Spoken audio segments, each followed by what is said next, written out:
So, all right, y'all. Let's make this clear before I even start. This right here, this is not regular YouTube content. This is a free preview of what my Patreon members get every week. The deep dives, the maths, the receipts, and the real conversation nobody else is having online, right? So let's get into it.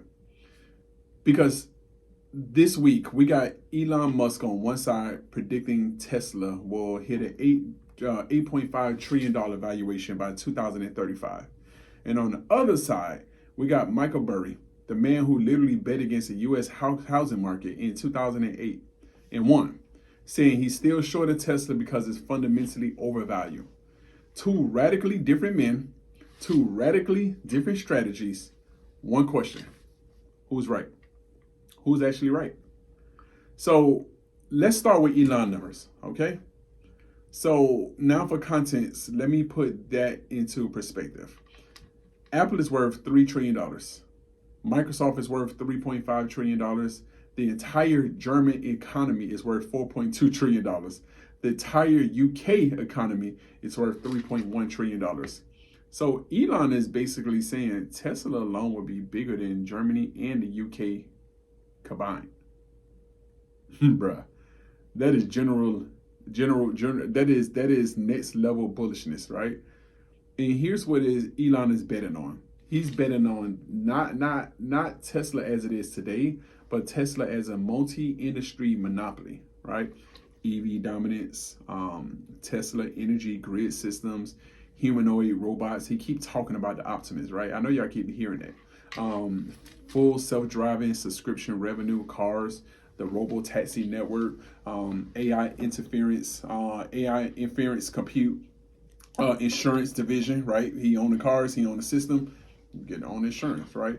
And manufacturing as a service. He's projecting Tesla as a vertically integrated AI plus robotics empire. So when he throws out $8 trillion, he's not just talking about cars, he's talking about ecosystems. And I can tell y'all this, the fact that the board actually approved that, he got to be on to something. So here's the number Elon really cares about. $20,000 profit per robot. Okay? If Tesla sells 10 million Optimus robots, and it just sounds so funny because I'm thinking about the movie, right? But if Tesla sells 10 million Optimus robots, that's $200 billion in just net profit, not revenue, profit, at a $40 PE. That's $8 trillion in valuation off the robot business alone. So Elon math isn't random. It's based on scaling robots the same way that he scaled EVs. You know, nobody was really thinking about electric vehicles before Elon really jumped on the scene and started talking about that. So when he talks as crazy as some people may think he is, and all in the White House and doing this and doing that, you know, he got a point. Now, let's talk Michael Burry. Pretty much the star of one of my favorite movies, The Big Short. Not sure if y'all watched The Big Short, but if you didn't, go watch it. Michael Burry doesn't do hype. He doesn't do vision. He doesn't do hope. What he does, and you could be able to tell this through the movie, right? The Big Short is he does math plus timing, and he look at it from a macroeconomic reality. And so when you think about who he is, right? And this was a guy that made his name and made a reputation, and he made it big off of the 2008 housing crisis. His argument is that Tesla's current valuation already prices in 20 years of growth.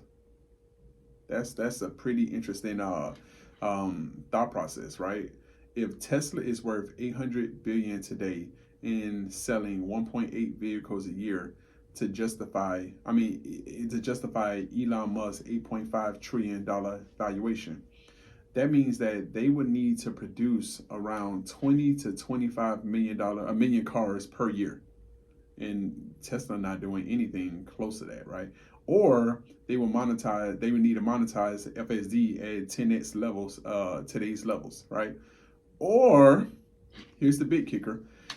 They would need to scale robots faster than the auto market scaled in 100 years. I'm talking about cars, y'all. So Burry sees that as statistically unlikely. Why? Because interest rates have changed everything. When Fed rates jumped from 0% to 5.25, borrowing became expensive, right? Cars finance slowed, uh, tech sector slowed, consumers tapped out, and Tesla margins went from 30% to under 17% in under a year. That's a 43% margin collapse. So what Burry is really saying is, how do you hit a 8.5 trillion valuation in a world where money costs money, where money costs money again, right? And of course, with dropping rates and everything and Fed Powell, but he believed that it just isn't fast enough. So here's the key thing. Burry doesn't need to be right today. Technically, he could be right later. When you look at his shorting of the market back in 2007, 2008, he was wrong for a long period of time until he was right. And this is where most people miss the entire play. Michael Burry has time. Time most retail traders do not have. If he shorts for 3 years or 5 years or even 8 years, he can sit inside that position because he has the liquidity. He has the patience. He has the capital depth. He has the institutional hedging, right? Every retail trader, every individual person doesn't have that. That's not something that's affordable for you and I. If we shorted Tesla today and it went up 20%, we're getting margin called and kicked out of the room. You know, can you afford that? Can your family look at you the same? Nah. But Burry, he could sit like a sniper in the tower, waiting for a recession, right? He can wait for a rate spike. He can wait for regulatory issue to arrive. He can wait for a earnings disappointment. He can wait for a margin collapse. He can wait for a AI bubble deflation. You know, if you take all of those things into play, he has time. He only needs one bad Tesla year to be a billionaire again, make billions off of it. That's a pretty good bet that he's making, but he can afford. So the question I really got to ask y'all is, who wins, right? I want y'all to be able to put that in the comments. Who do you think wins this bet between Tesla and Michael Burry? Because here's the truth that nobody wants to say. Elon wins the future. Burry wins the moment. And retail investors lose when they don't understand the difference. All right? Because at the end of the day, Elon is projecting 2035. Michael Burry is betting on 2025, 26, 27, 28. It doesn't even matter. Because at the end of the day, Elon is playing innovation chess and Burry is playing macroeconomic Jenga. Right? And so on one side, we got one man that's betting on a new world, and the other one is betting on the world snapping back to normal. And I think through the videos that I post, I think that y'all can be able to tell what my side is, how I see it. But here's the real takeaway. The one I want my Patreon members to understand. You truly don't have to pick a side. You just have to be able to pick a time frame. All right.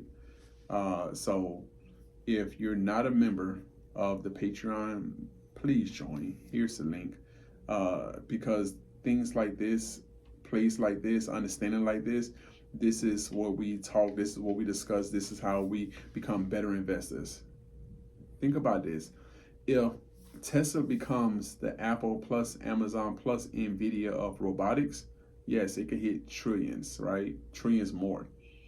If the global economy tightens and consumers stop buying high-end EVs, yes, Tesla could fall 30 to 50% before climbing again. People want to argue about who's right. No, I think both can be right, just not at the same time. All right. So I hope y'all enjoyed this insight.